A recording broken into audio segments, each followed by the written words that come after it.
اعوذ باللہ من الشیطان الرجیم، بسم اللہ الرحمن الرحیم، الحمدللہ رب العالمین والصلاة والسلام علی سید المرسلین وخاتم النبیین، اما بعد۔ صحیح بخاری باب کتاب اللباس، حدیث نمبر 5819، اردو ترجمہ۔ اشتمال السماع کا بیان۔ مجھ سے محمد بن بشار نے بیان کیا، کہا ہم سے عبد الوہاب بن عبد المجید شقفی نے بیان کیا، کہا ہم سے عبید اللہ عمری نے بیان کیا، ان سے خبیب بن عبد الرحمن نے، ان سے حفص بن عاصم نے، اور ان سے حضرت ابو ہریرہ رضی اللہ عنہ نے بیان کیا کہ نبی کریم صلی اللہ علیہ وسلم نے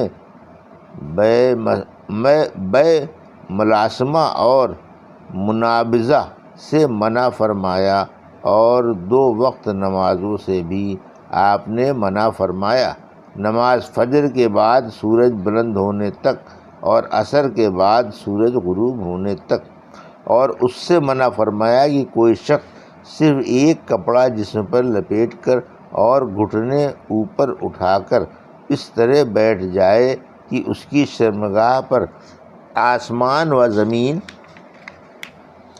کے درمیان کوئی چیز نہ ہو، اور اشتمال سماع سے منع فرمایا۔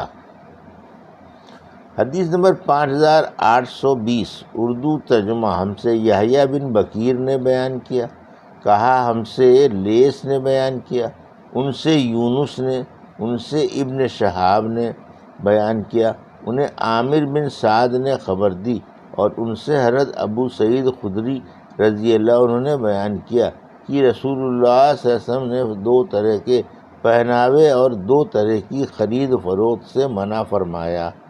خرید و فروخت میں ملاسمہ اور منابضہ سے منع فرمایا۔ ملاسمہ کی صورت یہ تھی کہ ایک شخص خریدار دوسرے بیچنے والے کے کپڑے کو رات یا دن میں کسی بھی وقت بس چھو دیتا اور دیکھے بغیر صرف چھونے سے بے ہو جاتی، صرف چھونا ہی کافی تھا، کھول کر دیکھا نہیں جاتا تھا۔ منابضہ کی صورت یہ تھی کہ ایک شخص اپنی ملکیت کا کپڑا دوسرے کی طرف پھینکتا اور دوسرا اپنا کپڑا پھینکتا، اور بغیر دیکھے اور بغیر باہمی رضامندی کے صرف اسی سے بے منعقد ہو جاتی۔ اور 2 کپڑے جن سے آن وسلم نے منع فرمایا، انہی میں سے ایک اشتمال سماع ہے۔ سماع کی صورت یہ تھی کہ اپنا کپڑا ایک چادر اپنے ایک شانے پر اس طرح ڈالا جاتا کہ ایک کنارے سے شرمگاہ کھل جاتی اور کوئی دوسرا کپڑا وہاں نہیں ہوتا تھا۔ دوسرے پہناوے کا طریقہ یہ تھا کہ بیٹھ کر اپنے ایک کپڑے سے کمر اور پنڈلی باندھ لیتے تھے اور شرمگاہ پر کوئی کپڑا نہیں ہوتا تھا۔ حدیث نمبر 5821، اردو ترجمہ۔ ایک کپڑے میں گوٹ مار کر بیٹھنا۔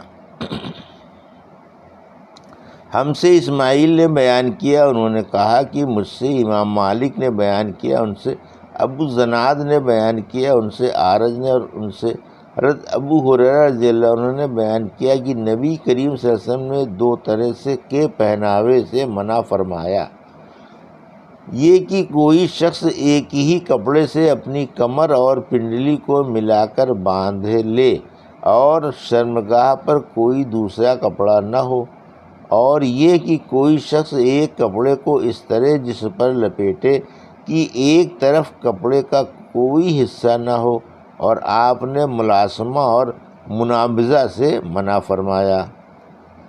حدیث نمبر 5822، اردو ترجمہ۔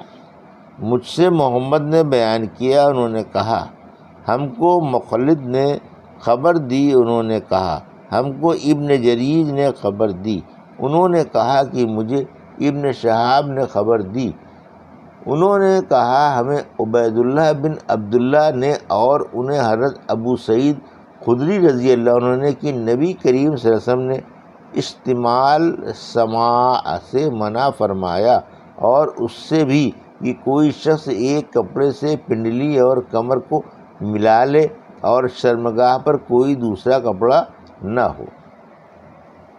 حدیث نمبر 5823 اردو ترجمہ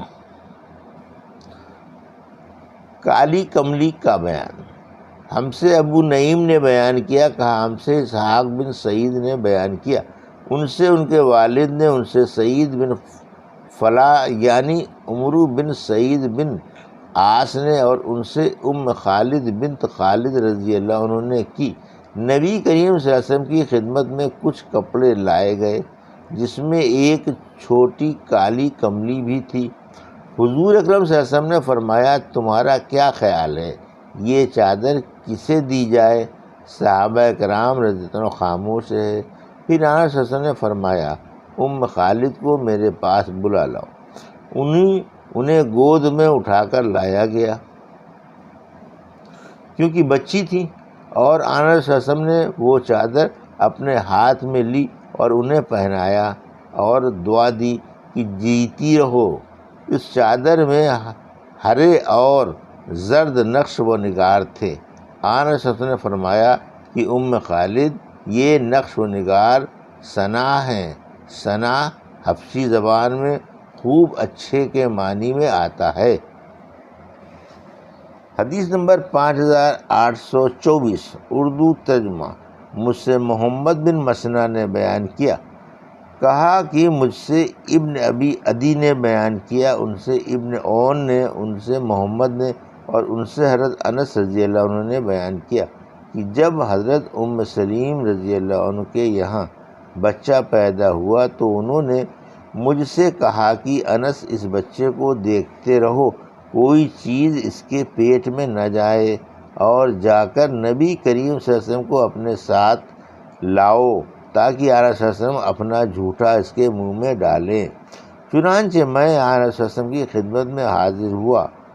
آنس صلی اللہ علیہ وسلم اس وقت ایک باغ میں تھے اور آپ کے جسم پر قبیلہ بنی حریث کی بنی ہوئی چادر خمیصہ حریشیہ تھی، اور آپ اس سواری پر نشان لگا رہے تھے جس پر آپ فتح مکہ کے موقع پر سوار تھے۔ حدیث نمبر 5825 اردو ترجمہ سبز رنگ کے کپڑے پہننا۔ ہم سے محمد بن بشار نے بیان کیا، کہا ہم سے عبد الوہاب بن عبد المجید سقفی نے بیان کیا، کہا ہم کو ایوب سختیانی نے خبر دی، انہیں اکرمہ نے اور انہیں رفاعہ رضی اللہ عنہ نے کی، انہوں نے اپنی بیوی کو طلاق دے دی تھی۔ پھر ان سے عبد الرحمن بن زبیر قرظی رضی اللہ عنہ نے نکاح کر لیا تھا۔ عائشہ رضی اللہ عنہ نے بیان کیا کہ وہ خاتون سبز اوڑھنی اوڑھے ہوئے تھیں، انہوں نے عائشہ رضی اللہ عنہا سے اپنے شوہر کی شکایت کی اور اپنے جسم پر سبز نشانات چوٹ کے دکھائے۔ پھر جب رسول اللہ صلی اللہ علیہ وسلم تشریف لائے تو جیسا کہ عادت ہے اکرمہ نے بیان کیا کہ عورتیں آپس میں ایک دوسرے کی مدد کرتی ہیں۔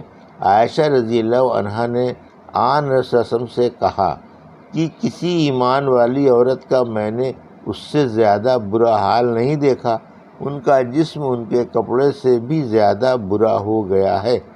بیان کیا کہ ان کے شوہر نے بھی سن لیا تھا کہ بیوی حضور اکرم صلی اللہ علیہ وسلم کے پاس گئی ہیں، چنانچہ وہ بھی آ گئے اور ان کے ساتھ ان کے 2 بچے ان سے پہلی بیوی کے تھے۔ ان کی بیوی نے کہا اللہ کی قسم مجھے ان سے کوئی اور شکایت نہیں ہے، البتہ ان کے ساتھ اس سے زیادہ اور کچھ نہیں جس سے میرا کچھ نہیں ہوتا۔ انہوں نے اپنے کپڑے کا پلو پکڑ کر اشارہ کیا، یعنی ان کے شوہر کمزور ہیں۔ اس پر ان کے شوہر نے کہا یا رسول اللہ واللہ یہ جھوٹ بولتی ہے، میں تو اس کو جمع کے وقت چمڑے کی طرح ادھیڑ کر رکھ دیتا ہوں، مگر یہ شریر ہے، یہ مجھے پسند نہیں کرتی اور رفاعہ کے یہاں دوبارہ جانا چاہتی ہے۔ حضور اکرم صلی اللہ علیہ وسلم نے اس پر فرمایا کہ اگر یہ بات ہے تو تمہارے لیے وہ رفاعہ اس وقت تک حلال نہیں ہوں گے جب تک یہ عبد الرحمن یعنی دوسرے شوہر تمہارا مزہ نہ چکھ لیں۔ بیان کیا کہ حضور اکرم صلی اللہ علیہ وسلم نے عبد الرحمن کے ساتھ 2 بچے بھی دیکھے تو دریافت فرمایا، یہ تمہارے بچے ہیں؟ انہوں نے عرض کیا جی ہاں۔